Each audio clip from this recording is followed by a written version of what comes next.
Hello there, Hina. It's Andrew once again, ready to correct your essay. So, whether humans should adapt to technology or whether technology should adapt to us. So what I get from this is, should we allow technology to advance unhindered and change our behaviour to learn how to use it? Or should we only develop technological solutions to existing human needs? My one point about your intro is that I think your answer needs to be clearer.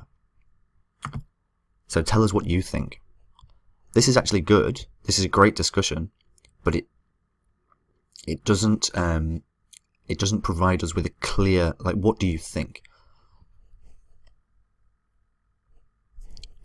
So if you actually believe that a mixture of the two is relevant, then that's what you should say. Or if you believe that technology should be permitted to advance uncontrolled and we should change to suit it, then you need to state that.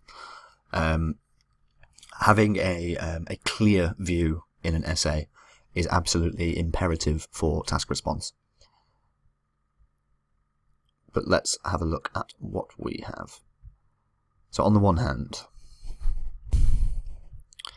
so you do believe that people should acclimatise themselves to recent developments to communicate efficiently.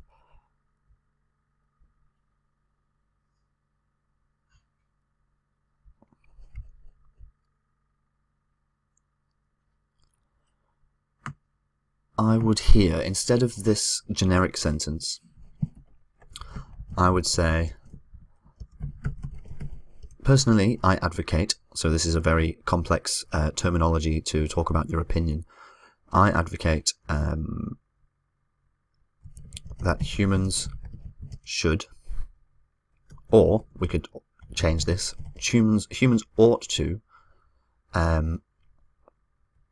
continuously adapt to new innovations. So we have efficient communication,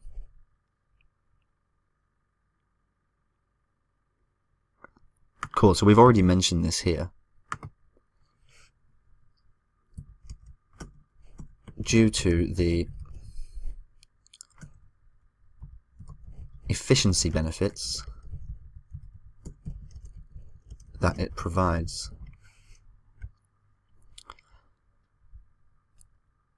And now we have a really nice, complex opinion statement. So on the one hand, it has been suggested that humans should modify themselves to recent technological developments. This is because technology has made communication and correspondence significantly more reliable, faster and easier than in previous decades.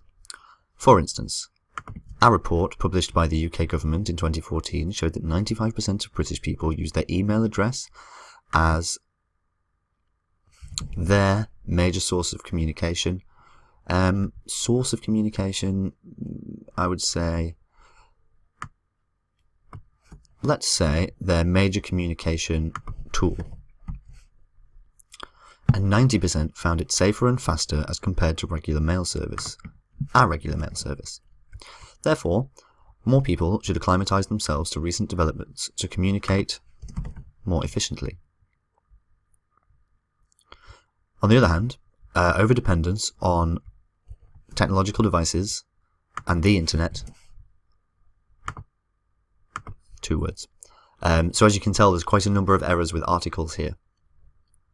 This is something that you should pay close attention to, as it will prevent you from producing regular error-free sentences, which is something required for a Band 7 in grammar. So, has affected the creative, abstractive and cognitive skills of human beings. Subsequently, many learners rely on the digital world for information, problem solving and completing their tasks. For example, our recent study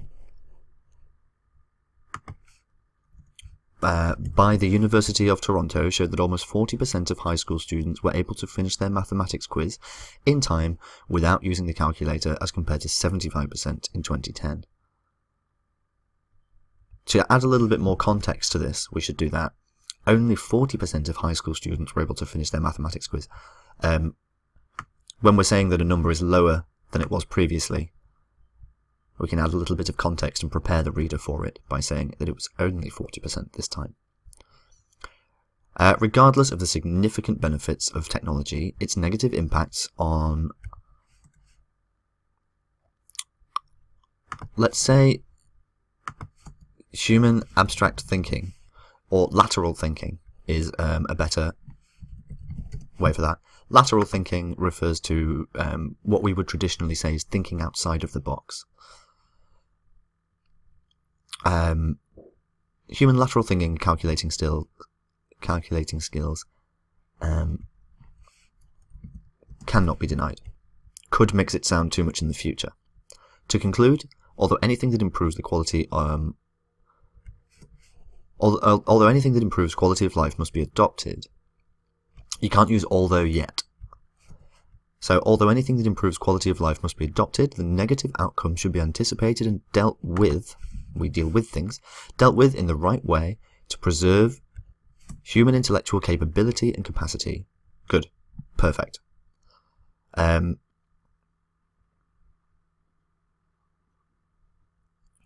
this is actually still consistent here, because you say it must be adopted, and here we say you believe that humans ought to continuously adapt. So now it's consistent. But this is a good answer. I'm impressed. But my biggest thing would be to ensure that you respond fully in your intro with a firm answer, a definitive answer to the question, as well as restating it in the conclusion. Also, maybe undertake some reading of academic language. I tell you what, actually. So this website, phys.org. Oh, actually, no, sorry. This is now. I'm on medicalexpress.com.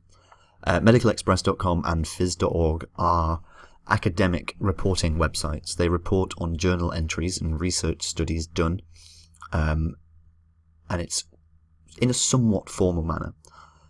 So if you want to find out, if you want to discover some language, or if you want to have exposure to the proper use of articles, I mean, your prepositions are fine, but it's really articles that you could do with brushing up on. The best way to do that, in my opinion, is simply to read as much good material as possible and allow your brain to notice where articles are used and in what context. So this article here is about children picking up reading and writing skills at an early age. I will include the link to this in your email if you like. So here you can see these are really easy to digest and read, but they also feature perfect English. They are very well written. So I'll send the link. I'll send the link to this page over to you when I send your essay over. So now for your task 1. The bar graph shows the future projections, I would say, of the number of visitors from Mexico, Canada, and the USA to 4 cities in 2018. We don't need that comma. Good. Complete coverage. Overall, the preference of the people visiting London, Paris, Madrid, and Istanbul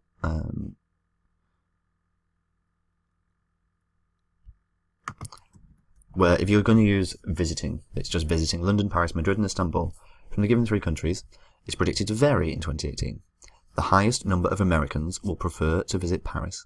One thing that I would say, and this might be too much, this might be just me being pedantic, but all this tells us is where the person came from, where the person flew from. It doesn't tell us what nationality the person is.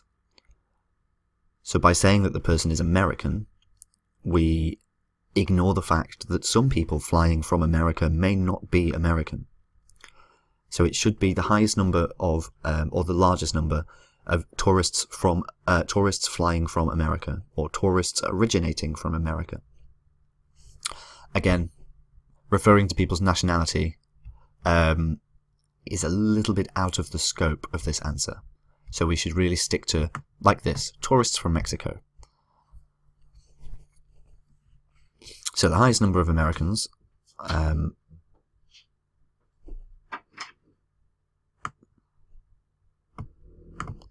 would say the largest proportion, a bit more specific, the largest proportion of Americans will prefer to visit Paris, while the majority of Canadian tourists, but once again, I'm not going to correct all of these, but just take note that referring to nationality is probably a bit of an overstep. While the majority of Canadian tourists are expected in Istanbul, and the majority of, let's say, Mexican visitors, or visitors from Mexico, will travel to Madrid. The least populous city is expected to be, remember this is in the future and it's projected, it's expected, it's not fact. So saying that they will prefer to visit Paris is slightly grammatically incorrect because we don't know if they will, we just know what they're expected to do. The least populous city is expected to be Istanbul for tourists from Mexico and the USA, whereas Madrid,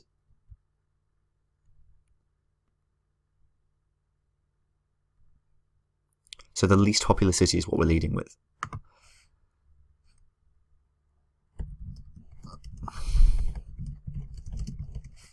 This is projected to be Madrid for people coming from Canada. In 2018, 100,000 tourists per year are expected in Paris from America, followed by 80,000, 70,000 and 60,000 to London, Madrid and Istanbul, respectively. Good. Again, the majority of visitors from Canada would like to visit Istanbul. I'll allow it, but again, we should be saying is expected, is projected, is estimated. While slightly less than a third, well, we don't need to do this.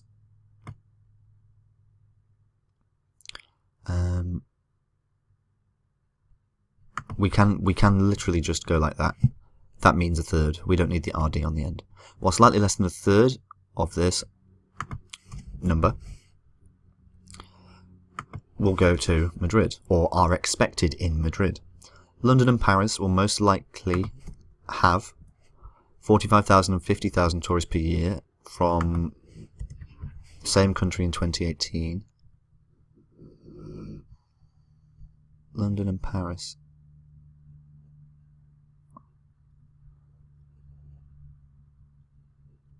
Oh, are we still talking about Canada?